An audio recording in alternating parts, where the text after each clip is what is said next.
Hello, it's time for chapter 7 of Prince Caspian. And I think you'll remember that Caspian has met a lot more old Narnians and has just been dancing with fawns. Um, but we're going to see what happens next as he meets more old Narnians and what the next step is. So, this is chapter 7, and it's called Old Narnia in Danger. The place where they had met the fawns was, of course, the dancing lawn itself, and here Caspian and his friends remained till the night of the great council, to sleep under the stars, to drink nothing but well water, and to live chiefly on nuts and wild fruit was a strange experience for Caspian, after his bed with silken sheets in a tapestried chamber at the castle, with meals laid out on gold and silver dishes in the anteroom, and attendants ready at his call. But he had never enjoyed himself more. Never had sleep been more refreshing, nor food tasted more savory, and he began already to harden, and his face wore a kinglier look.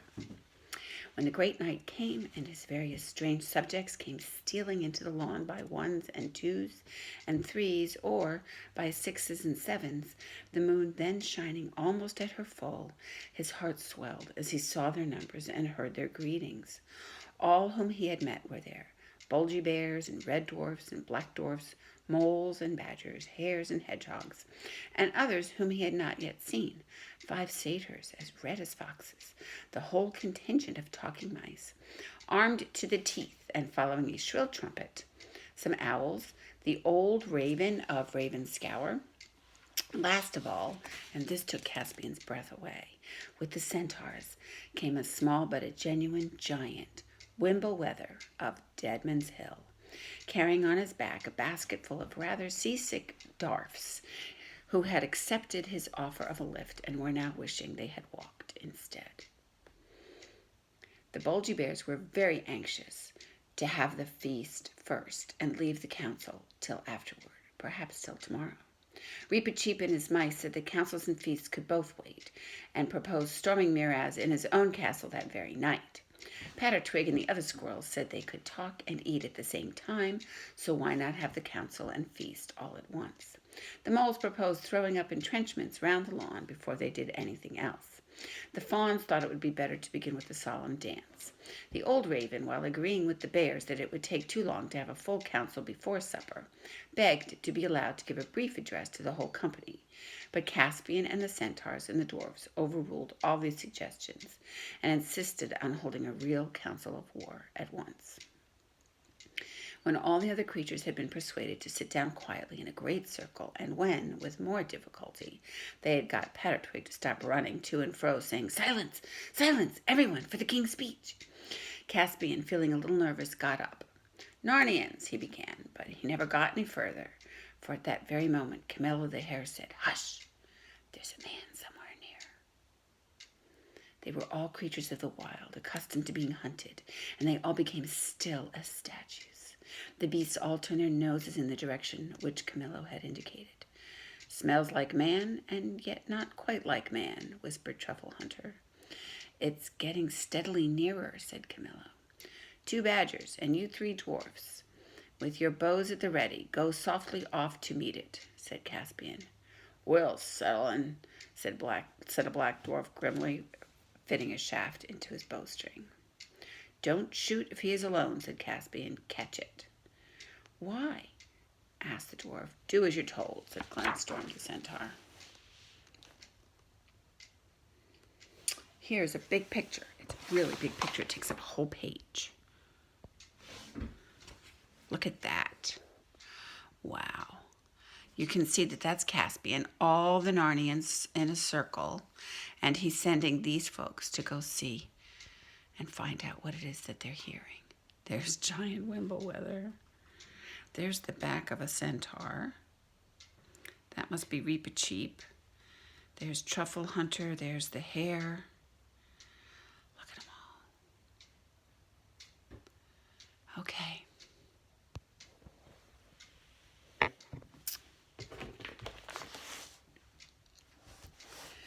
Everyone waited in silence while the three dwarfs and two badgers trotted stealthily across to the trees on the northwest side of the lawn. Then came a sharp dwarfish cry. "Stop! Who goes there?" And a sudden spring. A moment later, a voice, which Caspian knew well, could be heard saying, all right, I'm unarmed. Take my wrists if you like, worthy badgers, but don't fight right through them. I want to speak to the king." "Dr. Cornelius!" cried Caspian with joy, and rushed forward to greet his old tutor. Everyone else crowded round. "Pah!" said Nickabrick, "a renegade dwarf, a half-and-halfer. Shall I pass my sword through its throat?" "Be quiet, Nickabrick," said Trumpkin. "The creature can't help its ancestry." "This is my greatest friend and the savior of my life," said Caspian, "and anyone who doesn't like his company may leave my army at once." "Dearest doctor, I am glad to see you again. However did you find us out?" "By a little use of simple magic, your majesty," said the doctor, who was still puffing and blowing from having walked so fast. "But there's no time to go into that now. We must all fly from this place at once. You are already betrayed, and Miraz is on the move. Before midday tomorrow you will be surrounded." "Betrayed," said Caspian, "and by whom?" "Another renegade dwarf, no doubt," said Nickabrick. "By your horse, Destrier," said Dr. Cornelius. "The poor brute knew no better. When you were knocked off, of course he went dawdling back to his stable in the castle. Then the secret of your flight was known. I made myself scarce, having no wish to be questioned about it in Miraz's torture chamber. I had a pretty good guess from my crystal as to where I should find you, but all day, that was the day before yesterday, I saw Miraz's tracking parties out in the woods. Yesterday I learned that his army is out. I don't think some of your pure-blooded dwarfs have as much woodcraft as might be expected. You've left tracks all over the place. Great carelessness. At any rate, something has warned Miraz that old Narnia is not so dead as he had hoped, and he is on the move." "Hurrah!" said a very shrill and small voice from somewhere at the doctor's feet. "Let them come. All I ask is that the king will put me and my people in the front." "What on earth?" said Dr. Cornelius. "Has your majesty got grasshoppers or mosquitoes in your army?"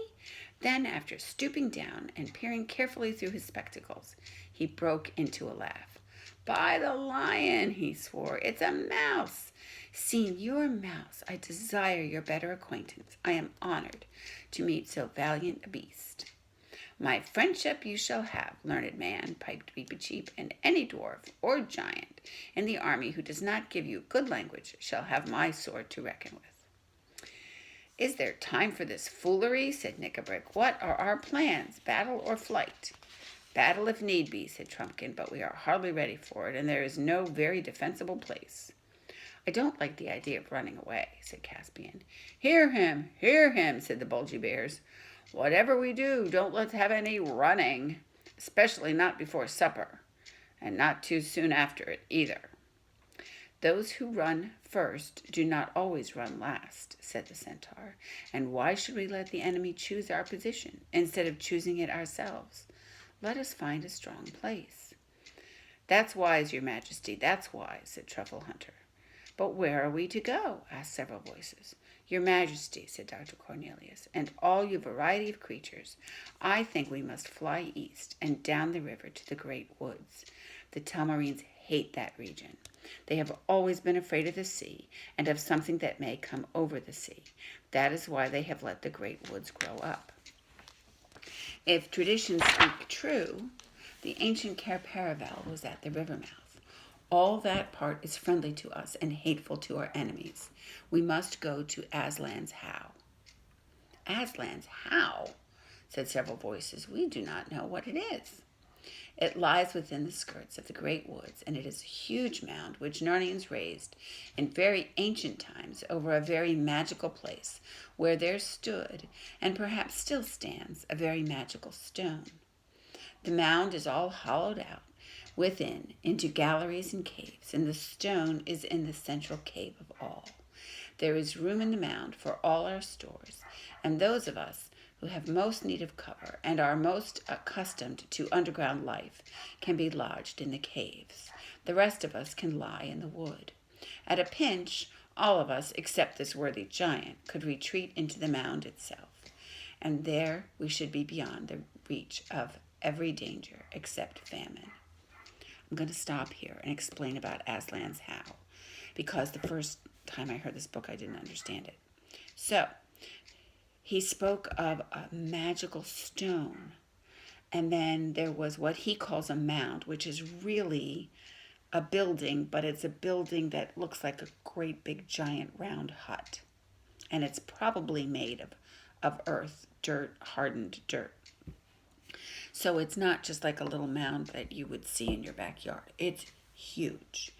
Lots of people can fit in it, and it's got lots of rooms inside it. So it's a very, very big shelter, large shelter that looks like a hill. Okay. Inside it is the stone table. They've built this huge shelter, cave type, mound type hut around the stone table. And you remember from The Lion, the Witch, and the Wardrobe that the stone table is where Aslan was killed by the White Witch. And then when he came back to life, it cracked in two with a really loud crack. Okay, so that's where they're planning on going, because the Telmarines don't like that part of Narnia at all. They're very afraid of it, with good reason. Okay, so now we're going back to the story. It's a good thing we have a learned man among us, said Truffle Hunter, but Trumpkin muttered under his breath. Soup and celery. I wish our leaders would think less about these old wives' tales and more about victuals and arms. But all approved of Cornelius's proposal, and that very night, half an hour later, they were on the march. Before sunrise, they arrived at Aslan's How. It was certainly an awesome place, a round green hill on top of another hill, long since grown over with trees, and one little low doorway leading into it. The tunnels inside were a perfect maze till you got to know them, and they were lined and roofed with smooth stones, and on the stones, peering in the twilight, Caspian saw strange characters and sneaky patterns and pictures in which the form of a lion was repeated again and again. It all seemed to belong to an even older Narnia than the Narnia of which his nurse had told him. It was after they had taken up their quarters in and around the How that fortune began to turn against them. King Miraz's scouts soon found their new lair, and he and his army arrived on the edge of the woods. And, as so often happens, the enemy turned out stronger than they had reckoned. There's a picture. I'm going to show you this picture. I'm not sure we've read about it yet. All right, so here are these tents that are called pavilions in this book and in the other books. And these are definitely Miraz's soldiers. So they're planning on fighting with the old Narnians. This must be this must be Aslan's How here. Okay.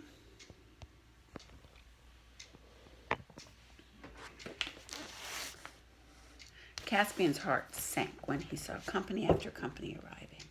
And though Miraz's men may have been afraid of going into the wood, they were even more afraid of Miraz. And with him in command, they carried battle deeply into it, and sometimes almost to the How itself. Caspian and other captains, of course, made many sorties into the open country. Thus there was fighting on most days, and sometimes by night as well. But Caspian's party, on the whole, had the worst of it. At last there came a night when everything had gone as badly as possible, and the rain which had been falling heavily all day had ceased at nightfall, only to give place to raw cold. That morning Caspian had arranged what was his biggest battle yet, and all had hung their hopes on it. He, with most of the dwarfs, was to have fallen on the king's right wing at daybreak, and then, when they were heavily engaged, giant Wimblewether, with the centaurs and some of the fiercest beasts, was to have broken out from another place and endeavored to cut the king's right off from the rest of the army. But it had all failed. No one had warned Caspian, because no one in these later days of Narnia remembered. The giants are not all that clever. Poor Wimblewether, though as brave as a lion, was a true giant in that respect. He had broken out at the wrong time and from the wrong place, and both his party and Caspian's had suffered badly and done the enemy little harm. The best of the bears had been hurt, a centaur terribly wounded, and there were a few in Caspian's party who had not lost blood. It was a gloomy company that huddled under the dripping trees to eat their scanty supper. The gloomiest of all was Giant Wimblewether. He knew it was all his fault. He sat in silence, shedding big tears, which collected on the end of his nose and then fell off with a huge splash on the whole bivouac of the mice, who had just been beginning to get warm and drowsy. There is a picture of that. There's Wimblewether, looking very sad. Look at his tears. And the tears are falling on the mice. There's a bandaged creature. Okay. Whoops, sorry about that. The mice, they all jumped up, shaking the water out of their ears and wringing their little blankets, and asked the giant in shrill but forcible voices whether he thought they weren't wet enough without this sort of thing. And then other people woke up and told the mice they had been enrolled as scouts and not as a concert party, and asked why they couldn't keep quiet.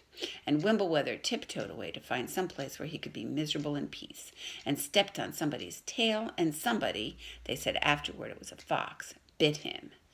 And so everyone was out of temper. But in the secret and magical chamber at the heart of the How, King Caspian, with Cornelius and the Badger and Nickabrick and Trumpkin, were at council. Thick pillars of ancient workmanship supported the roof. In the center was the stone itself, a stone table split right down the center, and covered with what had once been writing of some kind.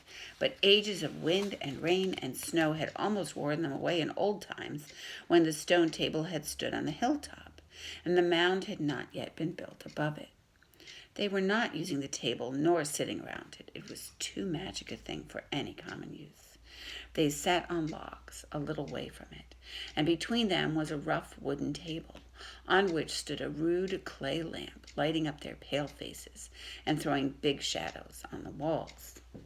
"If your majesty is ever to use the horn," said Truffle Hunter, "I think the time has now come." Caspian had, of course, told them of his treasure several days ago.